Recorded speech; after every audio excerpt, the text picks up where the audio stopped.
The future is electric. That's what we're being told anyway. A push is on to have us changing our heating systems in our homes, our cars, our vehicles, everything moving towards electric. But is the future truly electric? Hi, I'm Brian Lilly. This is the Full Comment Podcast.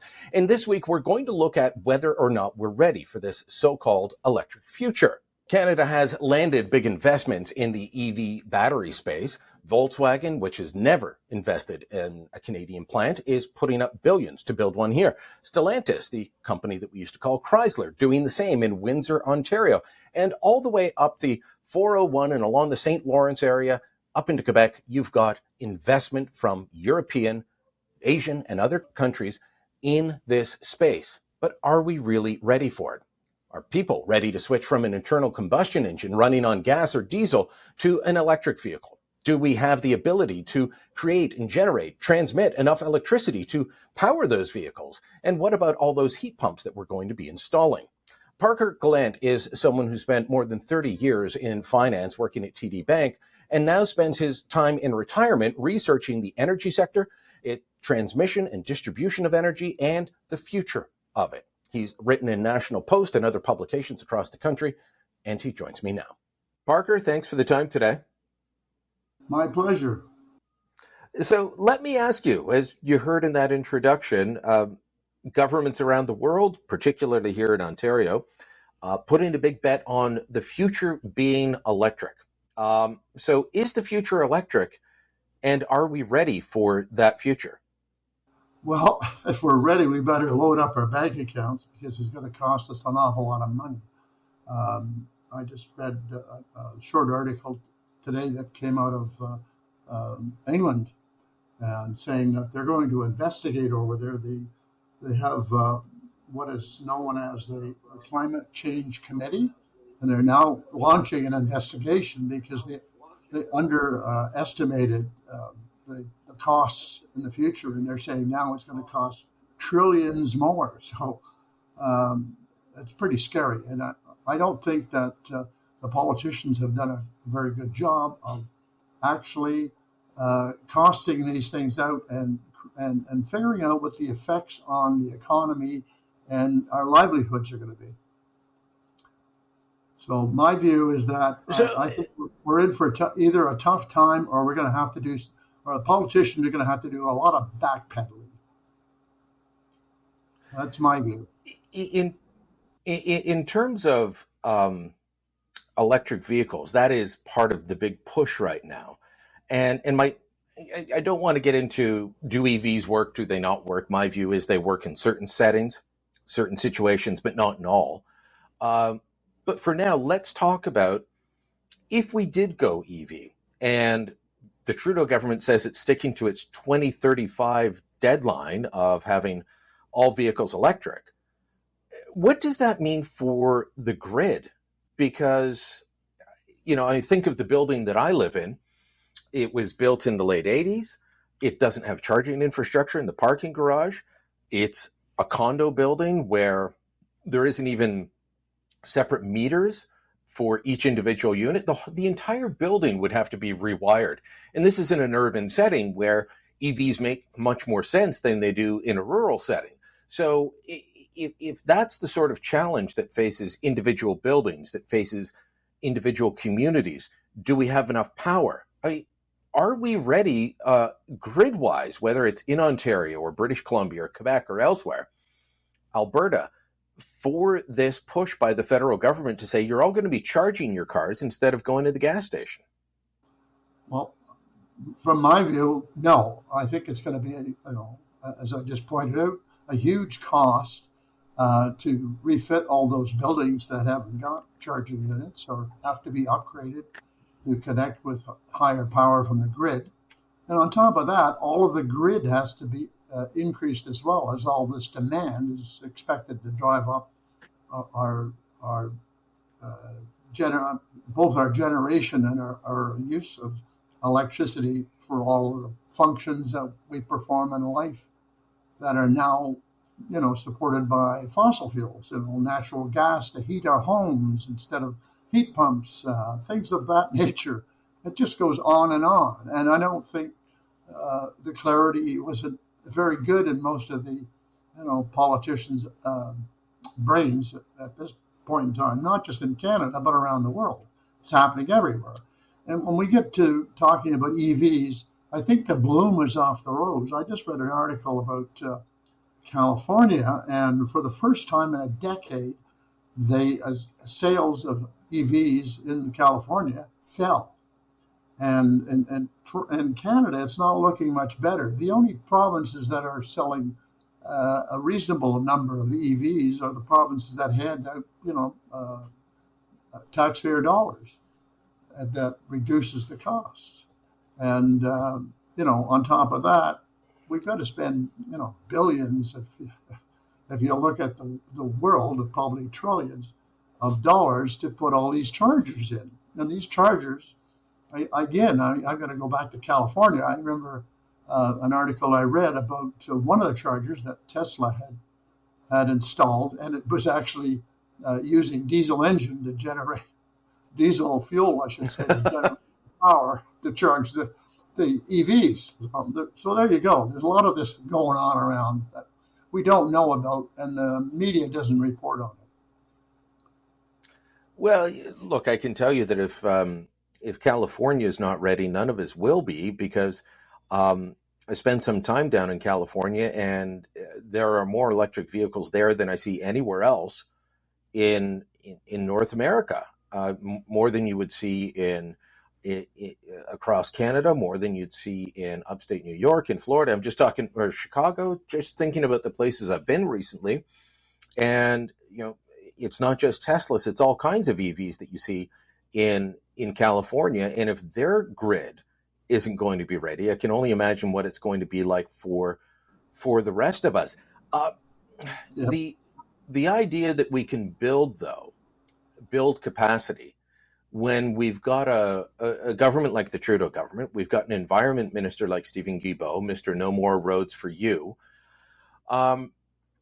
to get to where they want us to be would require building capacity.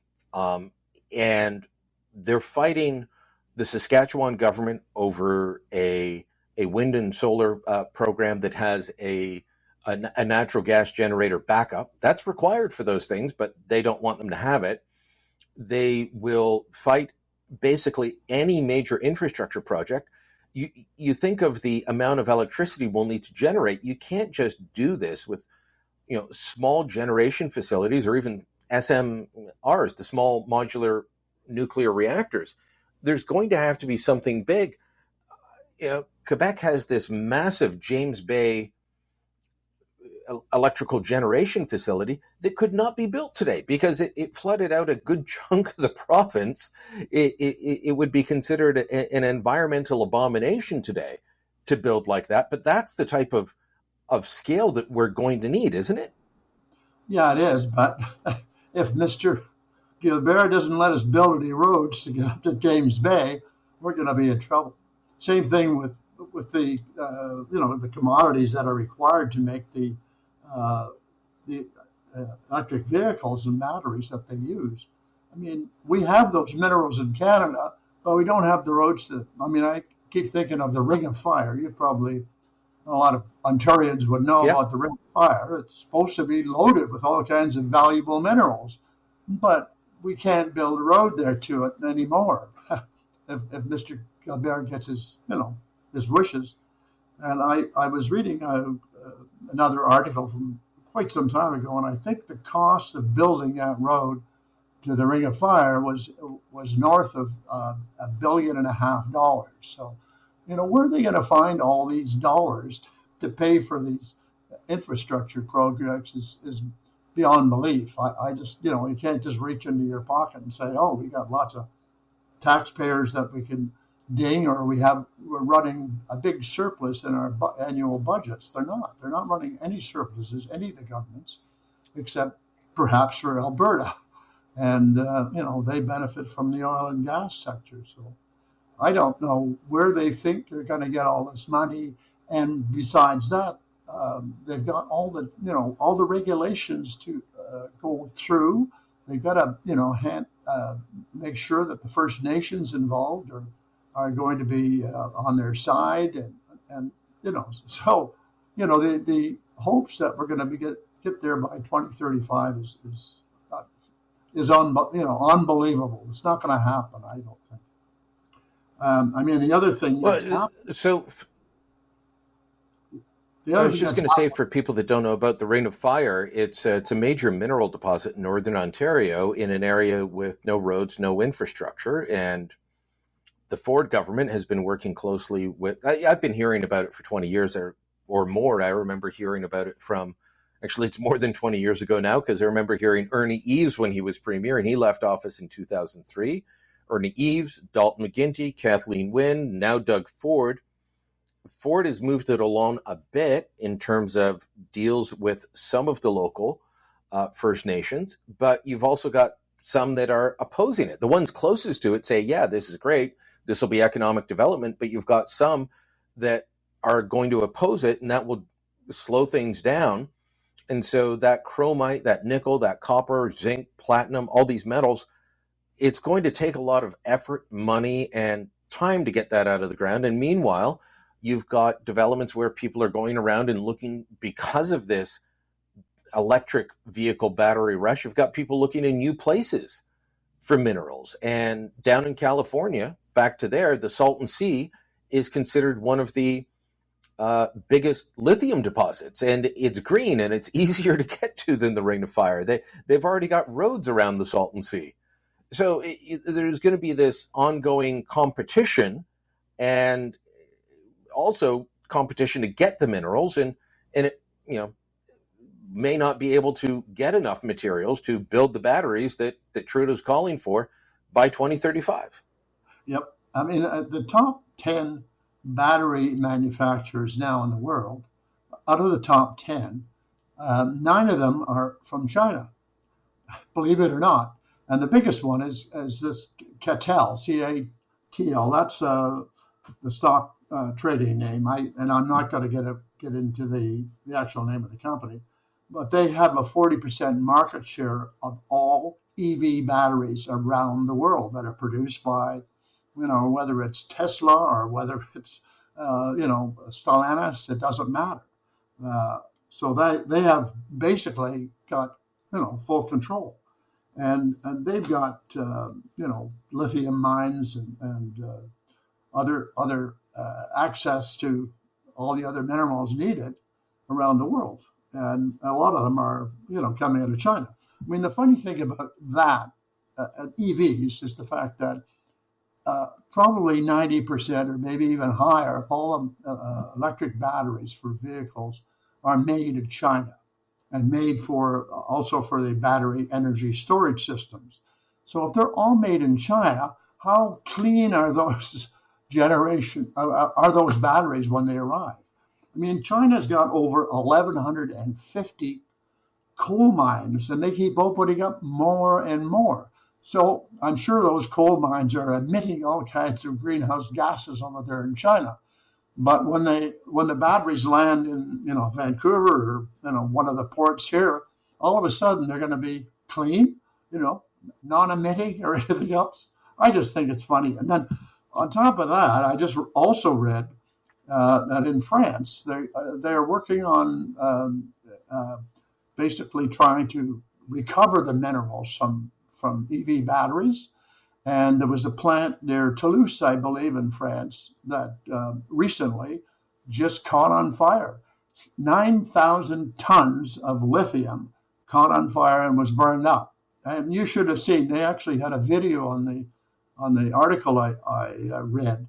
And the smoke coming from that fire was just incredibly dense. It didn't look like it was, free of any harm that mankind might expect. Not something you want to be breathing in, let's say. Yes. Sure. So let me get your sense. You're talking about China having the monopoly on the EV battery markets, and we'll get to the push by Canada, by the Ontario government to snag a share of that in a moment. But Flavio Volpe, who is president of the Canadian Auto Parts Manufacturers Association, he's been critical of the Trudeau government's push to mandate EV sales by year. They've got to be an increasing amount, because he said all this does is send the manufacturing jobs to China. And so Exactly. we're trying to build these facilities here for the future, but while we're building them, we're giving the market share to China, which undermines the long-term plan and the short-term plan. That's for sure, because there's only a certain number of customers, if you will. And if those customers are all loaded up with Chinese manufactured product, why are they going to buy, Canadian local ones? And the other thing that's happening, of course, with those batteries is they're also being applied to transit authorities. And I don't know whether you caught the recent news out of Edmonton, but they've gone, they went full blow and big charge in getting transit buses that were EVs, electric buses. And the company they bought them for, Proterra, is out of California. And it's in Chapter 11, I believe, now in the United States. And these transit buses have not performed as they were supposed to perform. So now that they've gone into Chapter 11, the city of Edmonton has turned around and sued them for $86 million for the transit buses that they've actually had delivered and have been using. And that's happening everywhere. I've just read about school buses in Prince Edward Island that they're having nothing but problems with as well. So, and all those school buses and transit buses are all, taxpayer dollar paid for. And the transit buses, the electric transit buses, cost twice as much as a diesel-powered transit bus. So, they're doubling up on spending and creating all kinds of additional problems that they haven't resolved yet. Let me be blunt and ask you, Parker. I am not. A lot of my colleagues at Post Media, at the Sun, at National Post, elsewhere, are very skeptical of EVs. Period. They just don't think it's going to be part of the future at all. They don't think they work. Things like that. My view is they work in certain situations. They have definite uses. I live in a downtown environment. If I had a way to charge a vehicle, I could easily use one for zipping around the city. I look at the FedEx vehicles, like I believe they're called the Bright Drops. Those are the delivery trucks being built out in Ingersoll on an EV platform. Those get used in urban settings by places like FedEx, Amazon, for doing those, delivering the parcels. It's regular stops. It's within the city. It's short drives. I think those are all fine uses. I don't think that EVs work in all situations, though. But where do you come down? Are you they're good in some uses, not in others, or do you think it's just a complete lemon that we're buying into? Well, they're great golf carts. If you've ever golfed, you probably sat in a golf cart. That was No, I've definitely been on those, but I've also been in electric vehicles that can go a lot faster than a golf cart. Okay. Yeah, no, yes, in a urban setting they might work, but the problem is that their range is very short, and I presume they take a lot longer to charge than it takes to fill up a tank with gasoline or with diesel fuel. So that means that the charging time is eating into the costs of that delivery as well. And the other thing is, what is the price of electricity going to be? This keeps up. The price of electricity is going to increase because, as you said, all this demand for more electricity is going to mean we're going to have to spend a lot of money on new generation. We're going to have to spend a lot of money on increasing our grid lines, transit, for getting the power to where it's needed. And all of that is going to push up the price of electricity. Ontario was already absorbing, believe it or not, over $10 billion annually in electricity costs to try to keep our electricity prices at reasonable levels so that, people can survive. So if this keeps up, that 10 billion is going to look like some change. It's going to look like a quarter in your pocket. So I'm not convinced that we're on the right path. And maybe electric vehicles will work in certain locations and for certain purposes, but not to the extent that Mr. Guilbeault wants, which is a net zero electricity system and a net zero transportation system. It's just not feasible in today's environment, as far as I'm concerned. All right, that's a good place for us to take a quick break, because when I come back, I want to ask you about the follies of having the green grid. And a lot of listeners will be in Ontario, some won't. But when you look at Germany, you look at Ontario, 15 years ago, we went down a certain path, both jurisdictions, and we're paying for it in a big way, as you just explained. So I want to talk about that when we come back with Parker Gallant. Green electricity can sound good, but it doesn't work in all situations. I remember flying into Glasgow years ago and seeing the visual blight that was the hills being covered in the bird choppers that are the windmills. I've seen shorelines destroyed by that, and also they don't deliver quite the way that their advocates claim they do. So, Parker, I want to ask you about this, move to the green grid. We saw that happen in Ontario. We saw that happen in Germany. Germany got rid of an awful lot of its generation capabilities. Now it's reliant on Russian energy. Now it's trying to scramble to do different things. Ontario, as you say, we're subsidizing electricity to the tune of $10 billion a year because the previous government got us into all these long-term contracts that, they sounded good. They were going to take as green, but they cost an arm and a leg. And so just to make it so that people can afford to live, the tax base is paying a big chunk of that. That's not how things should be. Are we facing the prospect of more green grid follies if we keep going down this path that we were talking about in terms of net zero grid, net zero transportation sector? Oh, for sure. I mean, I think it was a week ago or a couple of weeks ago, I looked at the IESO, Ontario's grid operator, and they publish information on an hourly basis or minute by minute basis, so you can pick it up at any time and look at past information as well. And there was one day earlier this month where the wind wasn't blowing anywhere in the province, and the delivery of electricity by those industrial wind turbines, as I refer to them. I don't call them windmills because windmills are kind of cute, but those industrial wind turbines, they were already operating at 1.8% of their capacity. So they were hardly producing any power at all compared to what they should have been producing.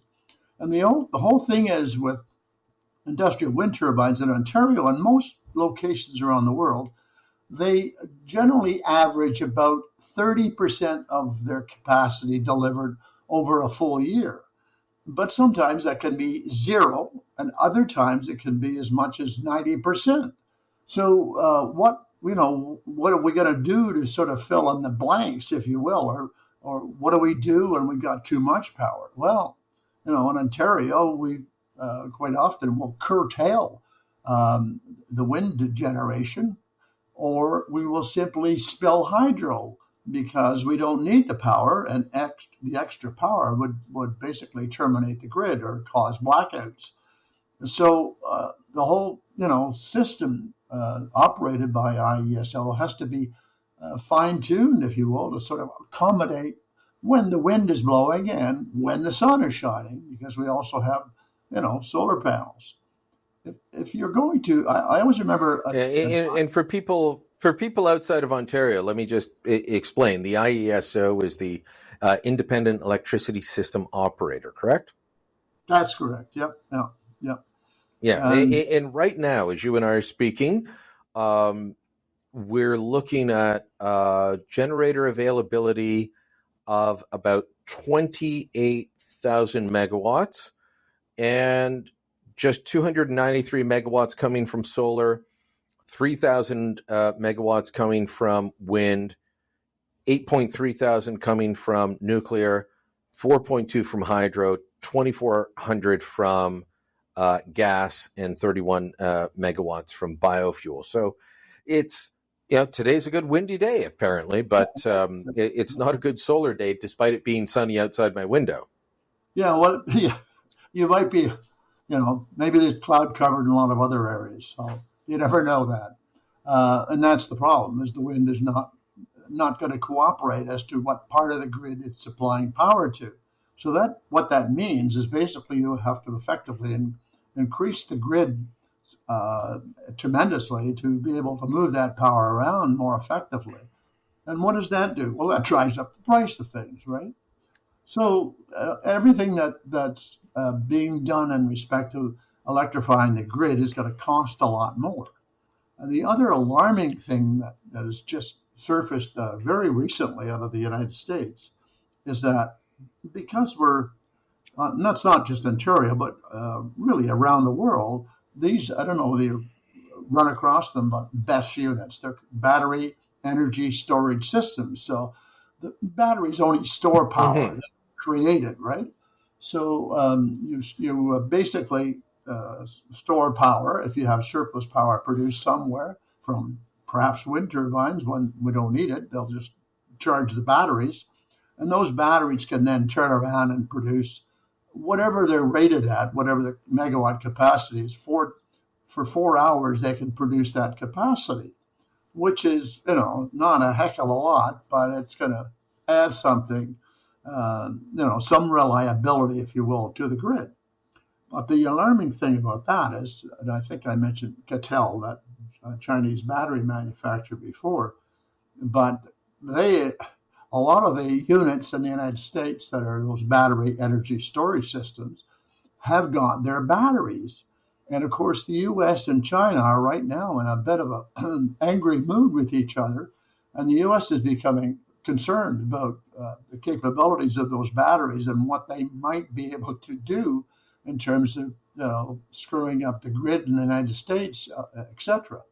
So what they've done is they basically, the Department of Defense has said, if you're a company or a local grid operator that is supplying power through the use of these battery energy storage systems and you're using Catel batteries, we want you to decommission them. So one of the big energy generators in the United States is Duke Energy, and they have just started to decommission all of their BESS units. And the other interesting thing about that is, of course, Canada and the United States are connected right across the border in terms of intertie line. They refer to them as intertie lines. So we send power, if they, to U.S. states. As an example, Michigan and New York get a lot of power from Ontario, as does Quebec. We sell our surplus power through the grid and ship it to them whenever they need it.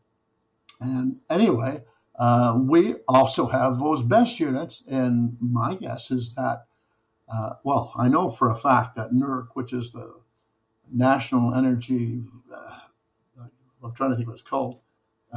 Anyway, it's a U.S. operation, and basically it has a relationship with all of the grid operators in Canada, where there's intertie lines across the border, and that is NERC is a federal institution, and it's a law that there can be no security risks under NERC's law. So, what is going to happen now with those BESS units that have got Catel batteries in Canada?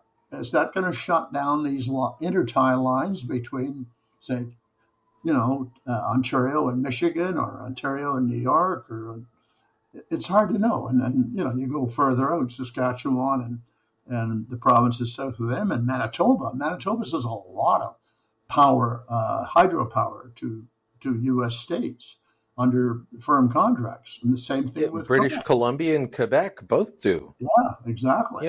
British Columbia and Quebec both sell an amazing amount of electricity south of the border.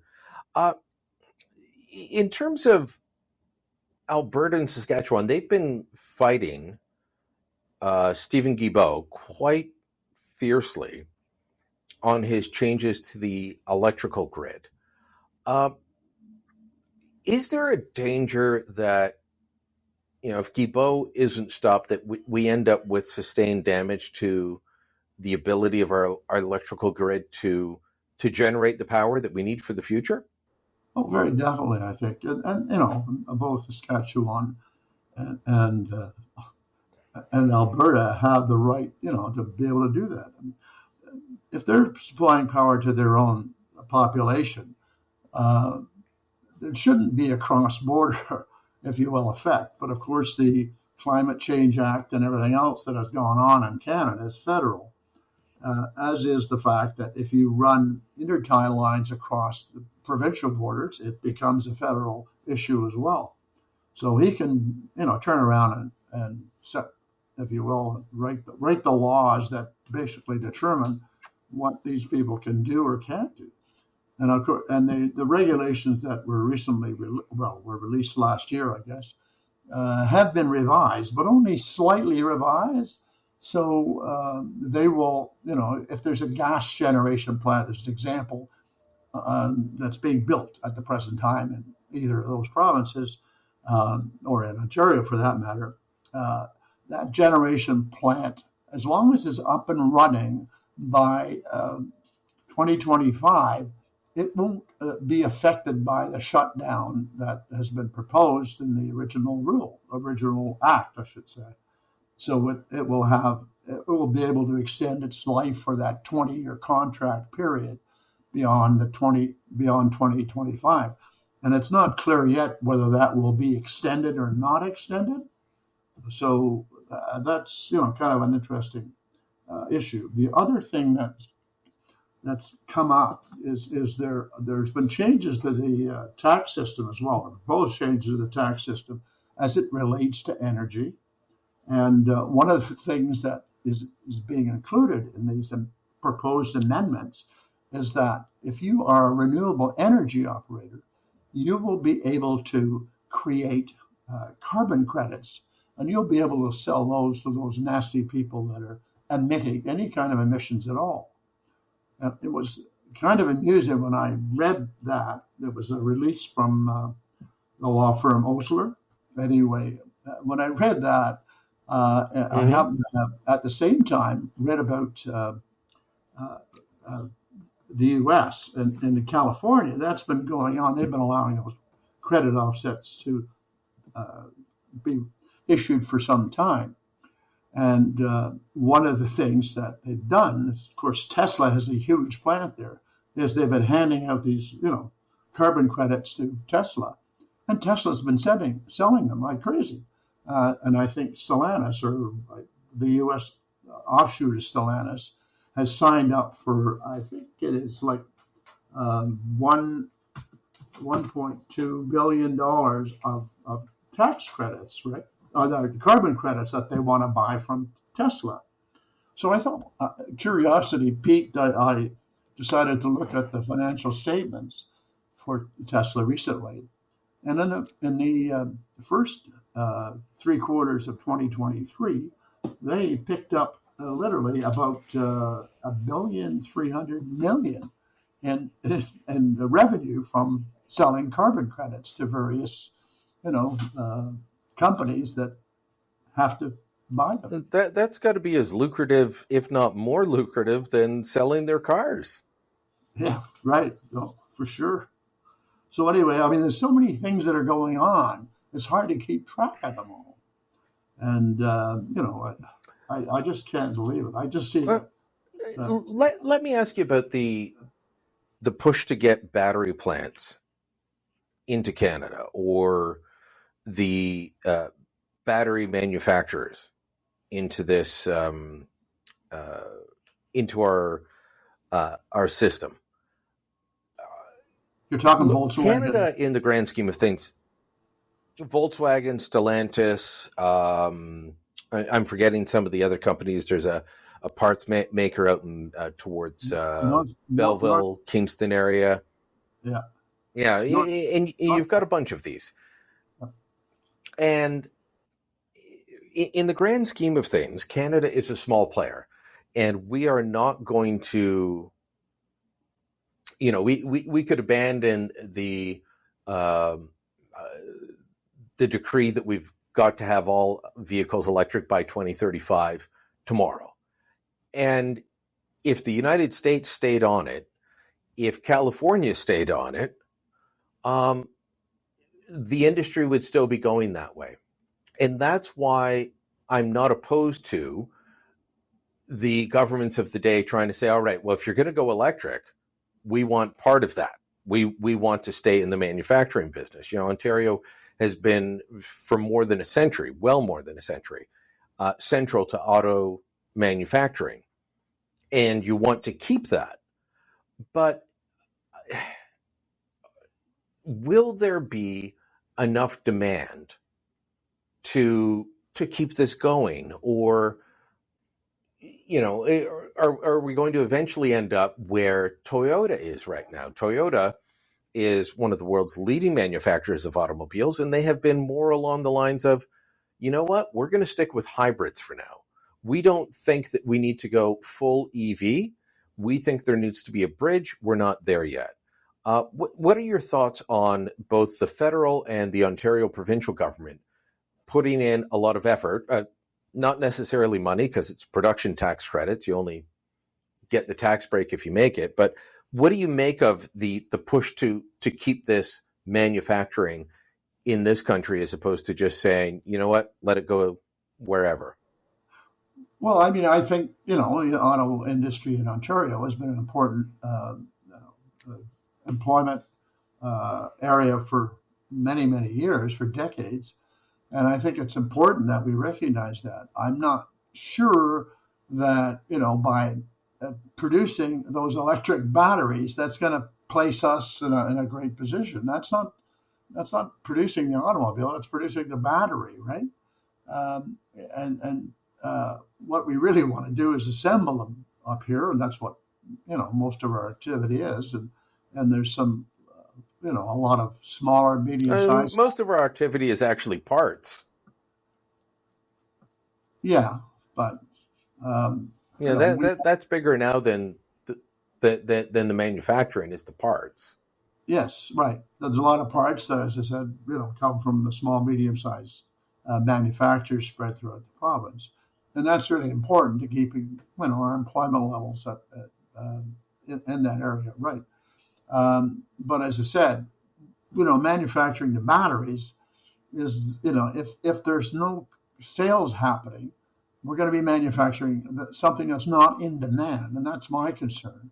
If you look at the U.S., I think I was looking recently at it. Sort of, I don't know, it was national data, but most of the automobile dealers are complaining that they've got a 100-day supply of EVs, but they've only got a 40 or 50-day supply of ICEs.